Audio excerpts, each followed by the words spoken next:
हम सबको जो है हमेशा मलाई ही चाहिए होता है, लेकिन इसके पीछे जो मेहनत होता है, हम सब ये चाहते हैं कि वो मेहनत हमें ना करना पड़े और मलाई जो है हमें मिल जाए। हम सब की यही आदत है, इंक्लूडिंग मी। आप मुझे भी शामिल कर सकते हैं, ठीक है। हालांकि आज विचार कुछ अलग हैं, लेकिन आज से 2 साल 2.5 साल पहले विचार यही हुआ करते थे। जब मैं वीडियोस डालता हूँ तो जो वीडियोस भागवत गीता पे होती हैं उसे लोग कम देखते हैं। कॉन्स्टिपेशन में वीडियो डालता हूँ तो वो ज़्यादा देखी जाती है। तो वही मैं कह रहा हूँ कि लोगों को सिर्फ मलाई चाहिए होता है, पूरा मेहनत नहीं करना चाहता कोई भी। मैं कोई वीडियो डाल रहा हूँ अगर इस चैनल पे, तो हर एक वीडियो का अपना महत्व है, लेकिन लोग अपनी दिमाग से देखते हैं, अपने माइंड से देखते हैं कि मुझे कौन सी वीडियो देखनी है कौन सी नहीं, और यही गलती हो जाती है। मैंने 15 दिन का जो क्लासेस है वो किस लिए बनाया है? इसीलिए बनाया है कि आप डिसाइड ही मत कर पाओ कि आपको देखना क्या है। आपको दिखाए, मैं दिखाऊंगा ही वही, आपको उस क्लासेस में बताऊंगा ही वही, और आपको झक मार के उसको देखना पड़ेगा, क्योंकि वहाँ आपका दिमाग नहीं चलेगा कि मैं कौन सा क्लास अटेंड करूँ कौन सा नहीं। वहाँ तो आपको देखना ही पड़ेगा 15 के 15, क्योंकि मुझे पता है 15 ही आवश्यक है, 15 ही ज़रूरी है। वही चीज़ें मैं YouTube पे भी डाल रहा हूँ, लेकिन आप देखोगे नहीं। आप अपने दिमाग से अपना माइंड यूज़ करके देखेंगे। आप कुछ वीडियोज़ को छोड़ देंगे, साइड कर देंगे, कुछ देखेंगे जो आपको लगे हाँ इसको देखो। कब्ज़ी वाली है, कब्ज़ी की वीडियो, इसको देखिए, ठीक है। भागवत गीता पे इससे मेरा क्या लेना है, यही सोचते हैं ना, इससे मेरा क्या लेना है। दोनों ही चीज़ों से आपका लेना है। तो मैं बहुत सोच समझ के वीडियोज़ इस चैनल पे डालता हूँ, ठीक है। लेकिन आप अपने दिमाग से देखते हैं कि ये वाला देखना है, ये नहीं देखना है। आज हम बात कर रहे हैं योग तथा योगाचार्य, इसका क्या अर्थ है। हो सकता है आप इन्हीं शब्दों को सुन के इस वीडियो को छोड़ के चले जाएं। मैं फिर से कह रहा हूँ, मेरी एक एक वीडियो रेलेवेंस है, हर एक वीडियो जितनी ही इम्पोर्टेंट है। लेकिन अभी भी आप इस वीडियो को अपने दिमाग से देखेंगे और आपका दिमाग कहेगा इससे मेरा क्या लेना है। आप छोड़ के जा भी सकते हैं। देखिए, योग का अर्थ होता है जोड़ना। आप क्या समझते हैं योग से? आपका क्या आशय है? कपालभाति, प्राणायाम, ये योग है? आप गलत समझ रहे हैं अगर ऐसा समझ रहे हैं तो। योग का अर्थ होता है जोड़ना, और जब तक इस बात को आप समझेंगे नहीं ना, तब तक आप मेहनत कर डालिए अपनी सेहत पे, ठीक है। कुछ लाभ तो मिल जाएगा, लेकिन पूरा लाभ कभी नहीं मिलेगा, इतना समझ लीजिए। पूरा लाभ नहीं मिल पाएगा जब तक आप इस बात को नहीं समझेंगे योग क्या है। देखिए, हम सब का आखिरी पड़ाव एक ही है, और वो है आत्मा को परमात्मा के साथ मिलाना। यही सबका परम लक्ष्य है। इसके दौरान इसको हम अचीव कैसे कर सकते हैं? इसके लिए जो है हमारे पास बहुत सारी चीज़ें हैं, ठीक है। जब इंसान सतोगुणी हो जाता है, इंसान के अंदर सत्वगुण की वृद्धि हो जाती है, तो स्वतः ही अच्छे कार्यों में प्रवृत्त हो जाता है। निष्काम कर्म, ठीक है, इस तरह की जो है, इस तरह का कर्म करने लगता है। और इस तरह जो है,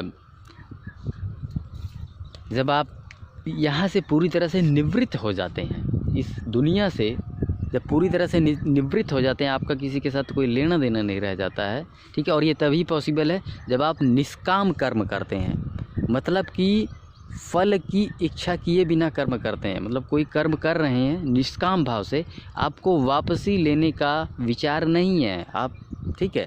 क्योंकि आप विचार करेंगे तो फिर वो डेबिट क्रेडिट खड़ा हो जाएगा ना, लेना देना।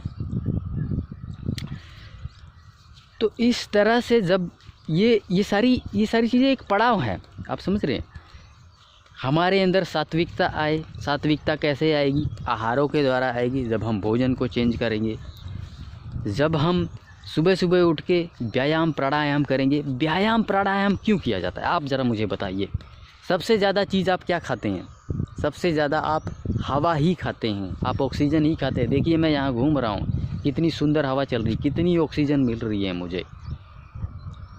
तो सबसे ज़्यादा तो हम हवा ही खा रहे हैं। जब हवा ही खा रहे हैं तो हम सबसे शुद्ध हवा क्यों ना खाएं, जो सुबह सुबह मिलती है हमें। इस शरीर में जब जितनी ही शुद्धता बढ़ेगी उतना ही आपके अंदर सात्विकता बढ़ेगी, और सात्विकता के द्वारा ही आप अच्छे कर्मों में प्रवृत्त होंगे। सात्विकता के द्वारा ही आपकी ये जो भौतिक शरीर जो आपको दिख रहा है ये शुद्ध रहेगा, ये अच्छे कर्मों में प्रवृत्त रहेगा, ये स्वस्थ रहेगा।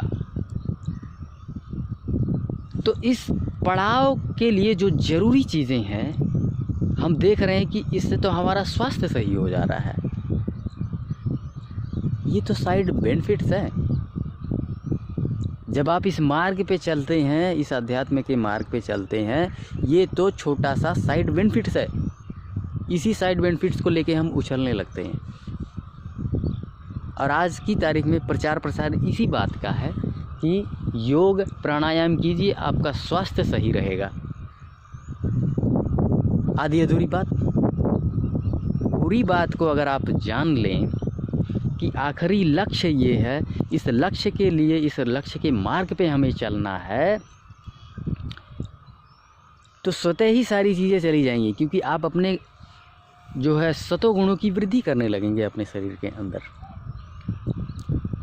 तो इसीलिए कह रहे हैं कि ये आधी अधूरी बात है, ये गलत प्रचार है। जो योग जो बताया जा रहा है कि योग आप सांस को अंदर बाहर खींचिए और इस तरह से जो है प्राणायाम कीजिए, योगा कीजिए। आपने कभी मुझे देखा है इस तरह से इतना रिगरस, मतलब कि योगा प्राणायाम करते? मैं नहीं करता हूँ भाई, मैं नहीं करता हूँ। और मेरे साथ इतने सारे लोग जुड़े हैं जो करते हैं सालों से। देखिए मैं ये नहीं कह रहा हूँ कि ये चीज़ें बुरी हैं। डेफिनेटली आपके भीतर बहुत सारी, सुबह सुबह अगर आप करेंगे तो शुद्ध वायु भरेगी जब आप योगा प्राणायाम करेंगे। लेकिन कम से कम उसके असली मायने तो पता होना चाहिए। भाई आप योगा प्राणायाम कर किस लिए रहे हैं? क्या सिर्फ इस स्वास्थ्य को सही करने के लिए कर रहे हैं?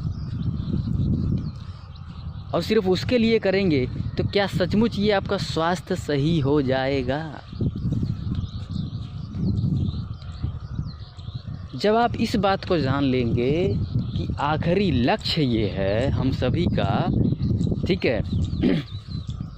मैं 100% एक बात कहता हूँ आप लोगों को कि सिर्फ आप डाइट और एक्सरसाइज करते हैं तो आपकी सेहत कभी भी सही नहीं रह सकती। जब तक कि भागवत गीता में देखिए इतनी अच्छी अच्छी बातें बताई गई हैं, इतनी ज्ञान की बातें बताई गई हैं, जब तक उनका अनुसरण नहीं करते हैं आपका ये जो शरीर जो ये दिख रहा है ये तो शुद्ध हो जाएगा, ये स्वच्छ हो जाएगा, लेकिन इसका क्या करेंगे? स्वास्थ्य तो दोनों को मिला के ही बनता है, और ये भागवत गीता के ज्ञान के बिना नहीं कर सकते हैं। आप काम को कैसे जीतेंगे? काम, क्रोध, लोभ, मोह, इनसे कैसे आप ऊपर उठेंगे?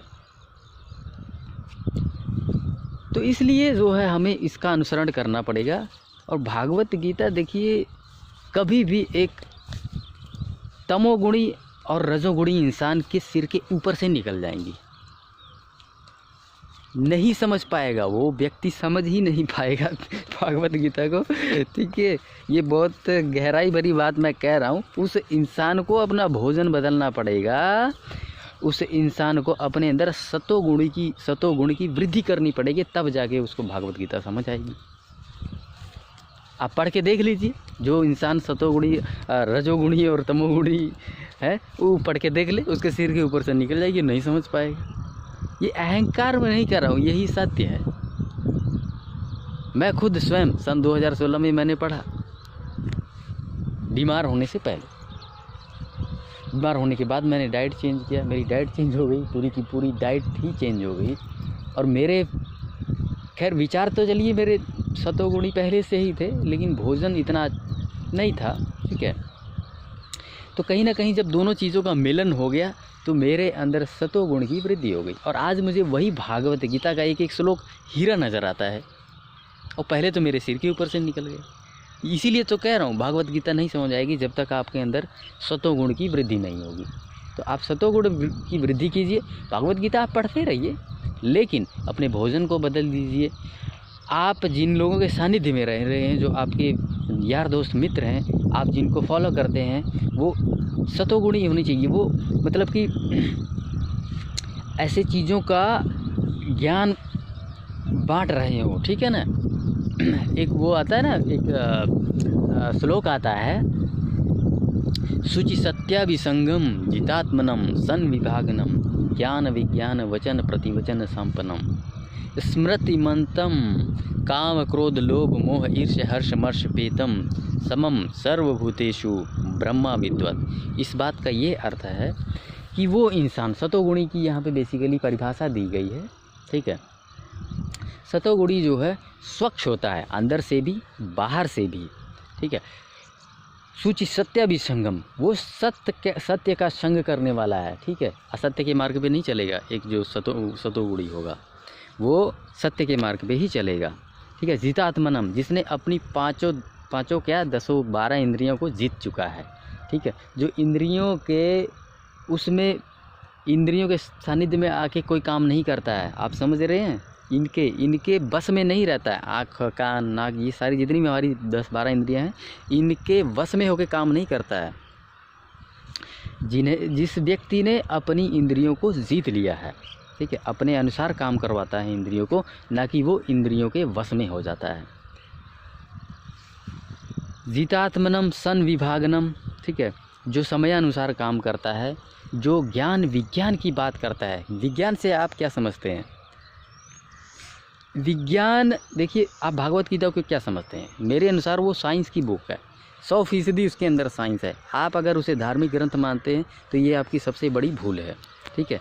जो ज्ञान विज्ञान की बात करता है, ठीक है, मॉडर्न साइंस की जो है वो भी एक तरह का विज्ञान है, ठीक है, लेकिन अभी उसकी पहुंच वहाँ तक नहीं है।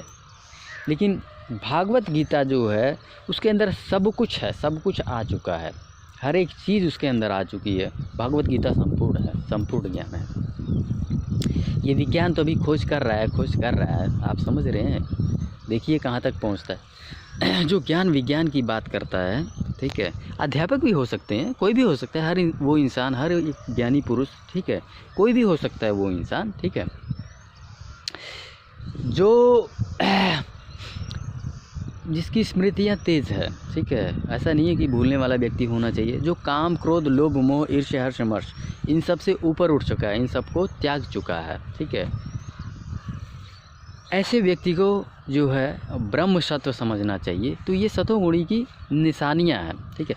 ऐसे सतोगुणी इंसान के सानिध्य में हमें रहना चाहिए, ठीक है। पहला तो भोजन बदला आपने, ऐसे लोगों का सानिध्य किया आपने, ठीक है, इससे हमारे सतोगुणी की वृद्धि होगी। इसके बाद जब आप भागवत गीता पढ़ेंगे तो फिर वो आपके भीतर जो है एकदम, जैसे मुझे आज भागवत गीता के श्लोक से डायमंड लगते हैं, उसी तरह आपको भी लगने लगेंगे। एक एक श्लोक, एक ही श्लोक से इंसान को ज्ञान प्राप्त हो सकता है। ये समझ लीजिए, भागवत गीता का एक ही श्लोक से ज्ञान प्राप्त हो सकता है। अगर आप उस एक ही श्लोक पे चिंतन और मनन करना शुरू कर दें, एक ही श्लोक से एक व्यक्ति को ज्ञान प्राप्त हो सकता है। इतना मतलब कि उसके अंदर काबिलियत है, ठीक है। भागवत गीता के श्लोकों के अंदर इतनी काबिलियत है कि एक ही श्लोक के अंदर आपको ज्ञान प्राप्त हो सकता है। तो दोस्तों, उम्मीद करता हूँ आप योग और योगाचार्य दोनों का मतलब समझ पाए होंगे। ऐसे आप भटकिए मत, ठीक है, क्योंकि जब मैं समझ पा रहा हूँ इस बात को कि लोग जब कब्ज़ की वीडियो देखते हैं, ठीक है, और जब मैं भागवत गीता पे जब वीडियोस डालता हूँ नहीं देखते हैं, तो इसका मतलब साफ़ है, ठीक है, इसका मतलब साफ़ है कि उन्हें बस मलाई चाहिए और मेहनत ना करना पड़े, ठीक है। तो ज्ञान प्राप्त कीजिए, ठीक है, ज्ञान प्राप्त कीजिए, असली मतलब समझिए। ये तो साइड बेनिफिट्स है, आपका सेहत सही हो जा रहा है, आपका माइंड बिल्कुल सही हो जा रहा है, आप समझ रहे हैं, आप जो है सही फैसले ले पा रहे हैं। ये तो साइड बेनिफिट्स है, ये छोटे से साइड बेनिफिट्स हैं जो कि जब इस मार्ग पे चलने से हमें मिलता है। इस मार्ग पे चलने से हमें मिलता है, ये तो साइड बेनिफिट्स है, छोटे बेनिफिट्स है, और हम छोटे बेनिफिट्स में ही उछलने लग जाते हैं। ठीक है, हम उसी को घोषित कर देते हैं यही योग है। लो जी, स्वास्थ्य ठीक करना ही योग है। मतलब ये सारी बच्चे वाली बात है। चलिए खैर, उम्मीद करता हूँ आप मेरी बात को समझ पाए होंगे। तो इस वीडियो को यहीं समाप्त करते हैं। धन्यवाद।